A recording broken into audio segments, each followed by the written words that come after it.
Good morning. और कैसे हैं आप लोग? आशा करता हूँ अच्छे होंगे। वीडियो देख रहे हो तो अच्छे ही होंगे, है ना। मैं प्रखर आप सभी का स्वागत करता हूँ। और अभी तक जिसने झा क्लासेस का चैनल अभी तक सब्सक्राइब नहीं किया है तो चैनल को सब्सक्राइब ज़रूर करें, ठीक है। चैनल को सब्सक्राइब करें, लाइक करें, ठीक, और वीडियो को शेयर भी करना, तो जिससे क्या है कि हमारे सब्सक्राइबर बढ़ते जाएंगे तो आपके लिए और अच्छा करते रहेंगे, है ना। अच्छा, बात कर रहे थे कोडिंग डिकोडिंग हमारा चल रहा था। और कोडिंग डिकोडिंग में मैंने आपको सारे ऑपरेशन लिखा दिए थे और मैंने लास्ट क्लास में आपको बताया था कि आपके दो टाइप के क्वेश्चन बचे हुए हैं। दो टाइप के आपके क्वेश्चन बचे हुए हैं और वो पैराग्राफ बेस्ड क्वेश्चन होते हैं। मींस आपको इंस्ट्रक्शन दिए जाएंगे और इंस्ट्रक्शन में आपको पूरा एक पैरा दिया जाएगा और उसके आधार पर आपको 3 क्वेश्चन, 4 क्वेश्चन और ज़्यादा से ज़्यादा 5 क्वेश्चन तक आपके उसमें से आते हैं, ठीक है। तो क्वेश्चन मैंने वाइट बोर्ड पर लिख दिया है। वाइट बोर्ड पे आपको पूरा क्वेश्चन दिखाई दे रहा है। ये क्वेश्चन है किसी सांकेतिक भाषा में, पढ़े दे रहा हूँ मैं पूरा। किसी सांकेतिक भाषा में रूरल एंड अर्बन डिवाइड को बोल रहा है NAKU ZULA। उसके बाद बोल रहा है gap in rural infrastructure KTLA VMPI। Urban planning more important को बोल रहा है TINACUBU और मोर डिवाइड देन गैप को बोल रहा है PICUDMZU, ठीक है। ये पूरा आपको पैराग्राफ, ये वाला पूरा पैराग्राफ आपको क्वेश्चन के अंदर दिया जाएगा और ये क्वेश्चन आपके होंगे और इसके 4 आपको ऑप्शन दिए जाएंगे। अगर बैंक की आप तैयारी कर रहे हो तो 5 आपको ऑप्शन दिए जाएंगे, ठीक है। अच्छा, इसके बाद बात करते हैं इसको सॉल्व करने का तरीका क्या है। इसको सॉल्व करने के 2 तरीके हैं हमारे पास। एक तरीका है जिसमें आप एक शब्द, जैसे रूरल है, एंड है, अर्बन है, डिवाइड है, सबकी अलग अलग कोडिंग निकाल लो, है ना। या दूसरा तरीका जो है दूसरा तरीका ये है कि आप डायरेक्टली क्वेश्चन पे जंप करो और डायरेक्टली क्वेश्चन पे जंप करने के बाद आपको चेक कर सकते हैं कि इसका आंसर क्या होगा। तरीका क्या है, तरीका समझेंगे। दोनों तरीके मैं आपको बता रहा हूँ, ठीक है। पहला तरीका थोड़ा सा बड़ा है तो उसको अच्छे से समझेंगे। बोल रहा है कि पहले हमें ये दिखाई दे रहा है रूरल। पहले सेंटेंस में पहला ही जो वर्ड है वो दिया गया है क्या, रूरल। अब ये रूरल आपको और कौन से सेंटेंस में दिखाई दे रहा है भाई? सेकंड वाले सेंटेंस में दिखाई दे रहा है। इसके अलावा और किसी सेंटेंस में आपको रूरल दिखाई दे रहा है? नहीं दिखाई दे रहा। तो हम इन 2 सेंटेंसों में ऐसी कोडिंग चेक करेंगे जो दोनों में हो, दोनों में कॉमन होनी चाहिए। तो मैंने देखा NA क्या सेकंड वाले सेंटेंस में है? नहीं है। मैंने क्या किया, KU को चेक किया तो KU मुझे कहीं दिखाई दे रहा है? नहीं दिखाई दे रहा। उसके बाद मैंने ZU चेक किया तो ZU भी मुझे नहीं दिखाई दे रहा। और फिर मैंने LA चेक किया तो LA मेरा कॉमन हो गया, ठीक है। तो मैं क्या कह सकता हूँ, मैं कह सकता हूँ कि जो रूरल है तो रूरल का कोड मेरा बन के आएगा क्या, LA। बात समझ में आई? रूरल का कोड क्या बन के आया, LA। इसके बाद मैंने देखा एंड ये रहा। एंड मेरा और कहीं दिखाई दे रहा है? किसी भी सेंटेंस में मुझे एंड दिखाई दे रहा है? किसी भी सेंटेंस में एंड नहीं है। अब जब किसी भी सेंटेंस में एंड नहीं है तो यहाँ पर ऐसी एक कोडिंग होगी जो किसी में भी नहीं होगी। तो मैंने चेक किया NA मुझे क्या इस वाले सेंटेंस में दिखा? नहीं। मुझे यहाँ दिखाई दिया, ये रहा। तो क्या NA एंड का कोड हो सकता है? नहीं हो सकता। बात समझ में आ गई? उसके बाद फिर मैंने देखा KU मैंने चेक किया तो KU क्या यहाँ है? नहीं है। KU क्या यहाँ है? नहीं है। KU यहाँ भी नहीं है। तो एंड का कोड KU हो सकता है। अभी ये नहीं कहेंगे होगा। क्यों नहीं कहेंगे? रीज़न ये है कि अगर आगे जाके भी अगर जैसे ZU हमें दिखाई दे रहा है तो ZU अगर बाई चांस किसी में ना होता तो एंड का कोड या तो आपका KU या ZU आ जाता, ठीक है। लेकिन फिर मैंने आगे चेक किया, अभी ये हो सकता है ना। फिर मैंने ZU चेक किया तो ZU मैंने यहाँ देखा, यहाँ नहीं। यहाँ पे देखा, यहाँ नहीं। मैंने यहाँ पे देखा तो ZU आपको यहाँ चौथे वाले सेंटेंस में जेड यू दिखाई दे रहा है, तो जेड यू इसका कोड हो नहीं सकता और एल ए तो पहले ही नहीं हो सकता। इस वजह से जो एंड का कोड बन के आएगा वो एंड का कोड क्या हो जाएगा भाई, के यू। बताओ बात समझ में आई या नहीं, क्लियर हो रहा है। इसके बाद फिर मैंने चेक किया क्या, अर्बन। अर्बन मुझे कहाँ दिखाई दिया, ये रहा, और अर्बन कहाँ है भाई, थर्ड वाली सेंटेंस में। अब मैंने चेक किया अर्बन यहाँ है, अर्बन यहाँ है, अब मुझे पहले और तीसरे वाले सेंटेंस में कॉमन चेक कर लेना है। तो मैंने चेक किया, तो देखो इधर के यू का तो ये बन के आया था। मैंने देखा एन ए, मैंने थर्ड वाले सेंटेंस में चेक किया, एन ए आपको दिखाई दे रहा है, दिखाई दे रहा है, तो एन ए अभी हो सकता है। फिर मैं आगे बढ़ा तो के यू होगा नहीं, क्योंकि के यू आपका एंड का बन के आ गया। और फिर मैंने चेक किया जेड यू, और जेड यू आपका वो चौथे वाले सेंटेंस में, तो जेड यू भी नहीं होगा। तो इस वजह से आपका जो अर्बन है, अर्बन का जो कोड बन के आएगा वो बन के आएगा क्या, एन ए, और एक रह गया क्या, डिवाइड, और डिवाइड का कोड क्या बन जाएगा, डिवाइड का कोड बनेगा जेड यू। बताओ बात समझ में आई या नहीं, क्लियर हुआ, बात समझ में आ गई ना। अब मैंने ये देखा तो मैं 1 बाई 1 अगर सबकी कोडिंग कर रहा हूँ तो मुझे बहुत सारा टाइम लग रहा है, और इतना टाइम मेरे पास होता नहीं है एग्ज़ाम के अंदर, है ना। एग्ज़ाम के अंदर आपको 1 मिनट में अगर आप एक क्वेश्चन करेंगे, 1 मिनट में एक क्वेश्चन करेंगे, 60 मिनट मिलते हैं, 100 क्वेश्चन करने होते हैं, भाई क्या करोगे, टाइम ज़्यादा लग रहा है ना। तो ये वाला तरीका तो बिल्कुल अपनाना ही नहीं है, बात समझ में आ रही है ना। अब मुझे चेक करना है दूसरा तरीका, तो दूसरा तरीका करने का दूसरा तरीका क्या है वो समझेंगे अच्छे से। भाई जैसे ही आप ये वाला क्वेश्चन चेक देखेंगे, एग्जाम के अंदर ये क्वेश्चन आपका आया हुआ है, अब आप जैसे ही आपने ये देखा तुरंत जंप करो, उसने क्वेश्चन में पूछा क्या है, उसने क्वेश्चन में पूछा हुआ है एंड। क्वेश्चन नंबर फर्स्ट में उसने पूछा क्या है, एंड के लिए कोड क्या होगा। तो आपको देखना है भाई एंड कहाँ दिखाई दे रहा है, पहली वाली लाइन में। क्या एंड और किसी लाइन में है, नहीं है। तो हमें चेक करना है, एन ए मैंने चेक किया तो एन ए मैंने यहाँ देखा, यहाँ मुझे एन ए दिखाई दे गया, तो एन ए किसी भी कंडीशन में एंड का कोड नहीं होगा। बताओ बात समझ में आई या नहीं। फिर मैंने चेक किया के यू, तो के यू मैंने देखा के यू यहाँ भी नहीं, के यू यहाँ भी नहीं, के यू यहाँ भी नहीं, तो ये वाला कोड इसका भी हो सकता है। बात समझ में आ गई। फिर आगे बढ़े तो अर्बन मैंने चेक किया, फिर मैंने देखा जेड यू मैंने चेक किया तो जेड यू यहाँ भी नहीं है, जेड यू यहाँ नहीं है, जेड यू यहाँ पे दिखाई दे गया, इस वजह से जेड यू इसका कोड नहीं होगा। फिर मैंने देखा एल ए मुझे यहाँ दिखाई दे रहा है, तो एल ए भी इसका कोड नहीं होगा। तो इस वजह से एंड का जो कोड बन के आएगा वो क्या बन के आएगा, के यू। बताओ बात समझ में आ गई, क्लियर हो रहा है ना। आगे बढ़ें। ऐसे ही मैंने क्वेश्चन नंबर 2 देखा, क्वेश्चन नंबर 2 में दिया गया है मोर। अब मोर मैंने चेक किया तो पहले वाले सेंटेंस में मोर है नहीं है, दूसरे में भी नहीं है, तीसरे में ये रहा मोर यहाँ पे दिखाई दिया, और मोर मुझे सबसे लास्ट वाले में दिखाई दिया, है ना। यानी कि तीसरे सेंटेंस और चौथे सेंटेंस में आपको कॉमन चेक करना है। तो मैंने चेक किया भाई टी आई यहाँ है, यहाँ पे नहीं है, तो ये तो इसका आंसर होगा नहीं।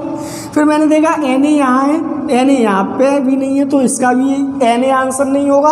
उसके बाद मैंने देखा सी यू, तो सी यू मुझे यहाँ पे दिखाई दे रहा है, सी यू मेरा कॉमन दिखाई दे रहा है, इसका मतलब अभी सी यू हो सकता है। फिर जैसे ही मैंने देखा बी यू, तो बी यू भी यहाँ पे नहीं है, तो इसका आंसर क्या बन के आएगा, सी यू। बताओ बात समझ में आई या नहीं, क्लियर है ना। सी यू इसका आंसर हो। उसके बाद मैंने देखा क्वेश्चन नंबर 3 में पूछा गया है इंफ्रास्ट्रक्चर। अब इंफ्रास्ट्रक्चर मुझे बताना है, तो इंफ्रास्ट्रक्चर देखने के लिए मैंने देखा इंफ्रास्ट्रक्चर हमारा कौन से वाले सेंटेंस में है, 2 वाले सेंटेंस में। अब और कहीं है इंफ्रास्ट्रक्चर, किसी में भी नहीं है, किसी में भी नहीं है। तो आपको क्या करना है, आपको बस इसी तरीके से जैसे मैं आपको चेक करके बता रहा हूँ। मैंने देखा केटी आपको कहीं दिखाई दिया, इस वाले सेंटेंस में है नहीं है, इसमें है नहीं है, इसमें है नहीं है, तो केटी इसका आंसर अभी हो सकता है, केटी अभी हो सकता है। उसके बाद फिर मैंने चेक किया एल ए आपको यहाँ दिखाई दे रहा है, तो एल ए तो किसी भी कंडीशन में नहीं होगा। बताओ बात समझ में आई या नहीं, सबको क्लियर हो रहा है। उसके बाद फिर मैंने देखा वीएम मेरा पहले सेंटेंस में नहीं है, तीसरे वाले सेंटेंस में भी नहीं है, और चौथे वाले सेंटेंस में भी नहीं है। तो KT और VM भी इसका कोड हो सकता है, बताओ।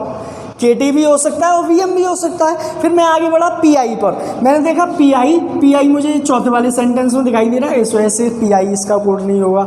तो इसके लिए इंफ्रास्ट्रक्चर के लिए जो कोड बन के आएगा वो बन के आएगा KT या VM।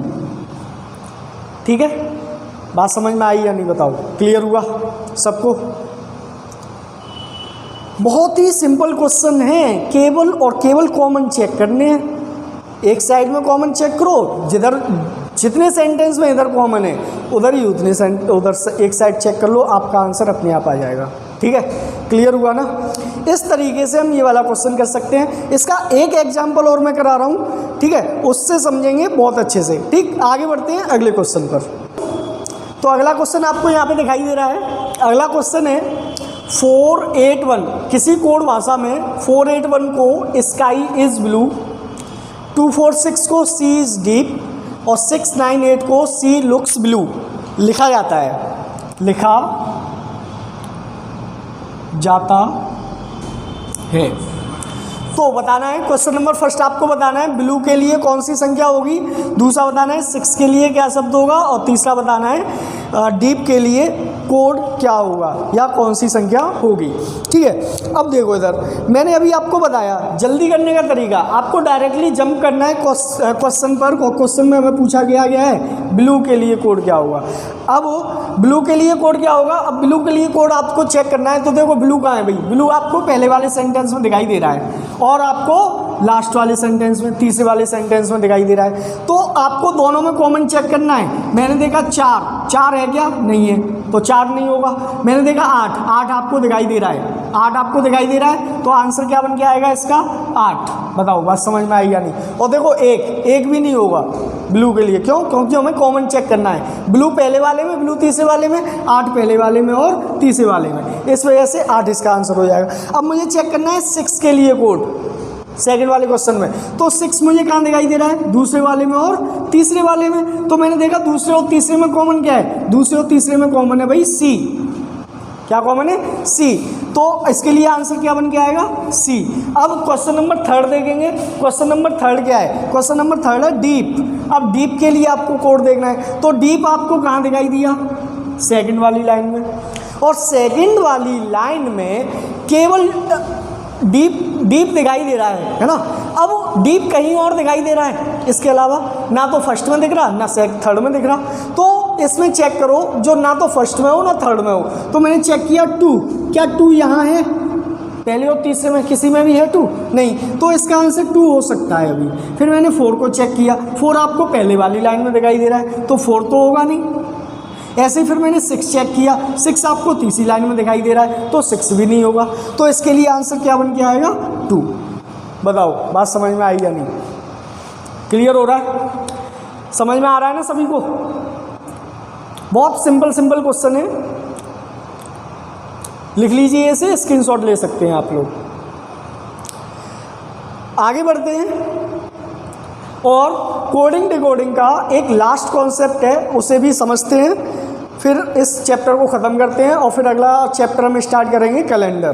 ठीक है, अगला क्वेश्चन आपको व्हाइट बोर्ड पे दिखाई दे रहा है। क्वेश्चन है, देखो पहले आपको एक टेबल दी गई है, अक्षर में आपको सारे अक्षर दिखाई दे रहे हैं, PMAGID ऐसे करके, है ना। और नीचे आपको दिया गया है अंक या ऑब्लिक प्रतीक कोड, तो अंक और प्रतीक में ये आपके कोड दिखाई दे रहे हैं। उसके बाद आपको शर्तें दी गई हैं, शर्तें दी गई हैं, और शर्तों में पहली शर्त जो हमें बोली गई है वो बोला है यदि पहला अक्षर व्यंजन है और अंतिम अक्षर स्वर है, यदि पहला अक्षर व्यंजन है और अंतिम अक्षर स्वर है तो कोड परस्पर बदले जाने हैं। ठीक है, और दूसरी शर्त क्या दी गई है, यदि पहला अक्षर स्वर है और अंतिम अक्षर व्यंजन है तो दोनों को स्वर के कोड द्वारा कोडित करना है।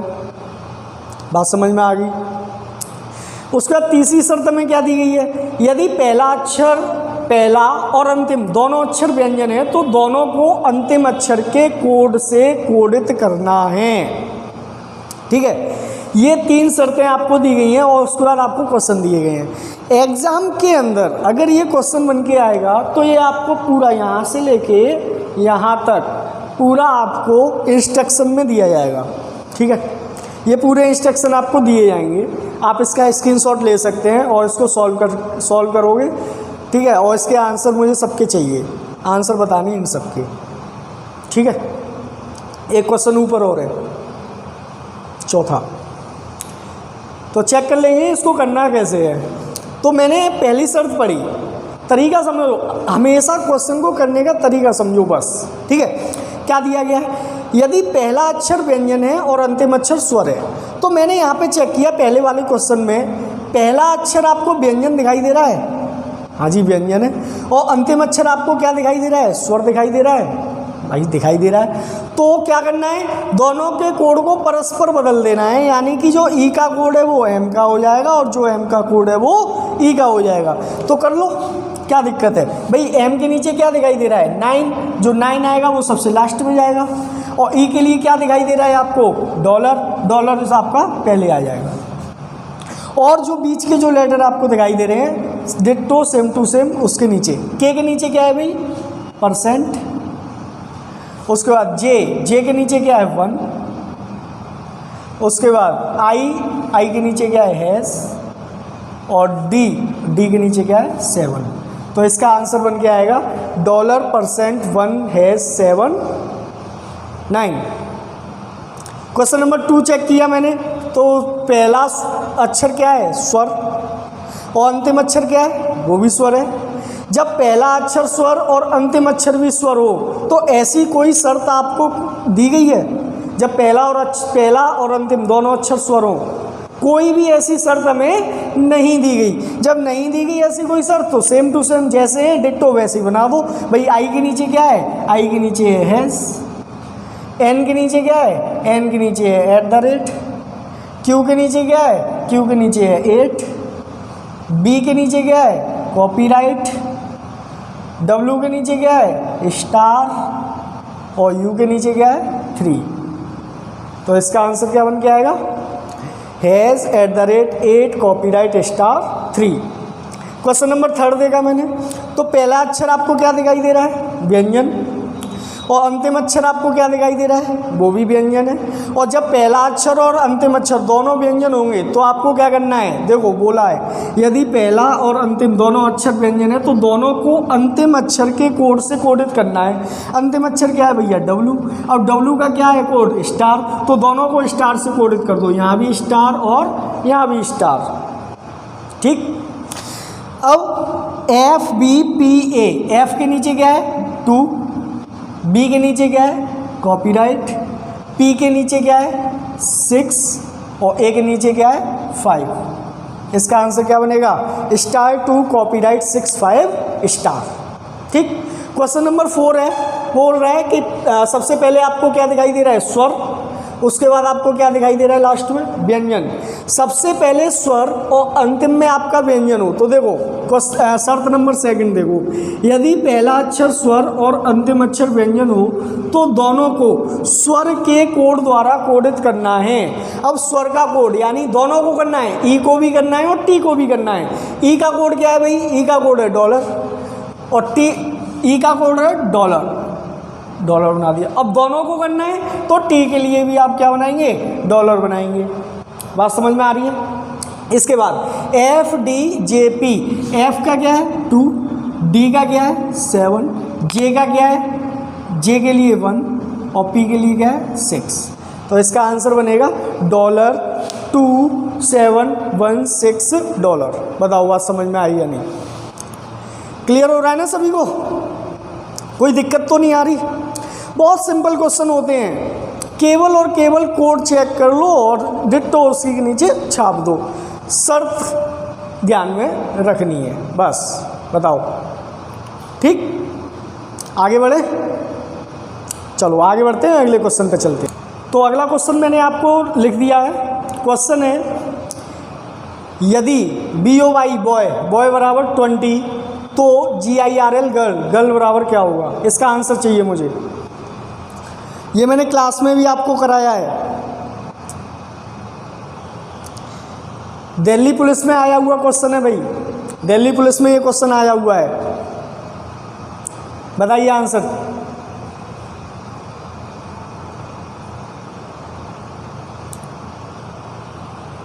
समझ लेते हैं क्वेश्चन को करना कैसे है भाई, तरीका आना चाहिए। मैंने आपको बोला भाई कोडिंग डिकोडिंग क्या है, कोडिंग डिकोडिंग में केवल आपको सोचना है, थिंकिंग लगानी है, और थिंक कैसे करना है वो मैं आपको बताता हुआ चल रहा हूँ, ठीक है। मैंने देखा BOY बॉय, बॉय बराबर दिया गया है 20 और GIRL गर्ल, गर्ल बराबर आपको बताना है।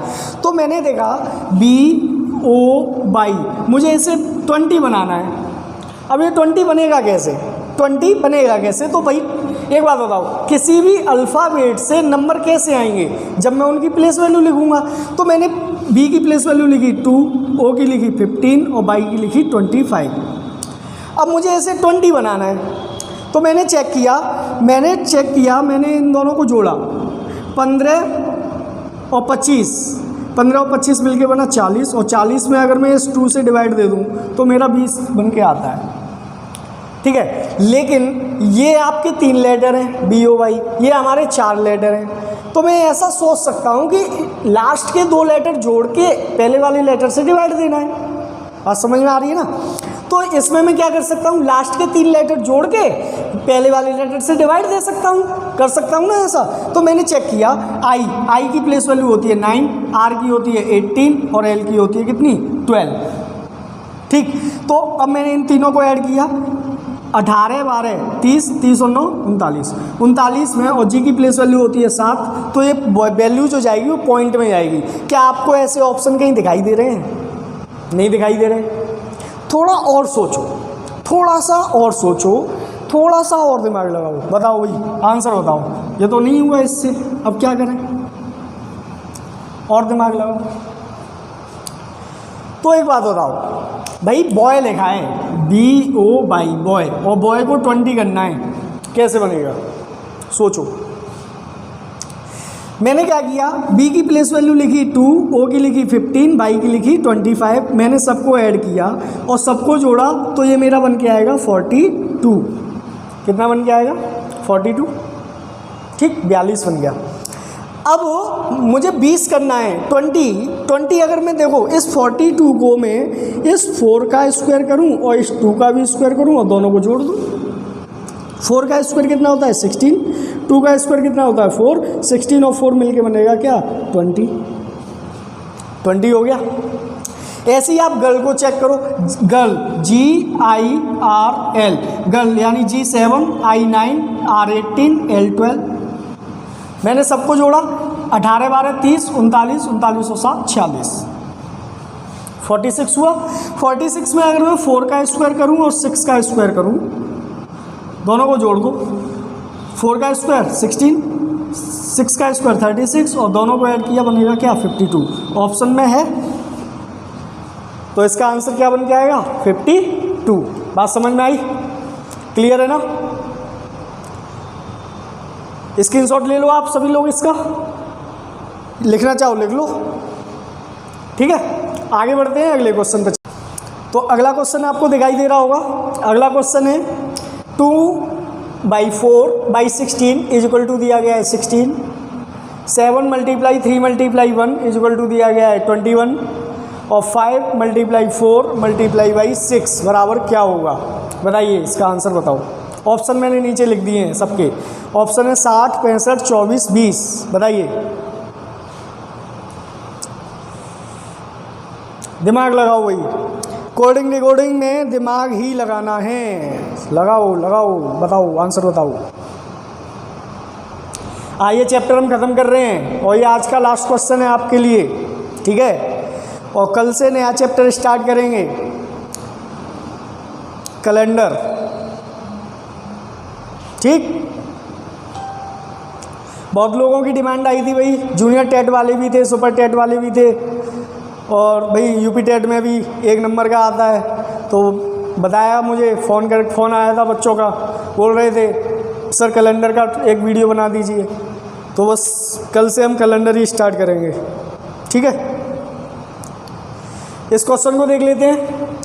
भाई क्वेश्चन दिया गया है 2 × 4 × 16 बराबर 16। भाई 2 × 4 × 16 से 16 करना है और 7 × 3 से तुम्हें करना है, 7 × 3 × 1 से करना है 21। सोचो भाई कैसे हो सकता है। 2 का गुणा 4 से करेंगे 8 और फिर ये 16 और वहाँ पे भी 16, यानी उसने लास्ट लेटर सेम कर दिया, कुछ समझ में नहीं आया। लेकिन यहाँ पे देखा 7 या 21 कर रहा है, नहीं आ रहा समझ में, डायरेक्ट मल्टीप्लाई यहाँ पे केवल 1 का। अब एक बात बताओ, कोई भी पैटर्न बनता है, अगर यहाँ पे एक पैटर्न बन रहा है तो वही पैटर्न आपका यहाँ पे लगना चाहिए और वही पैटर्न आपका थर्ड वाले में लग के आना चाहिए, है ना। तो थोड़ा सा सोचो, दिमाग लगाओ क्या हो रहा है।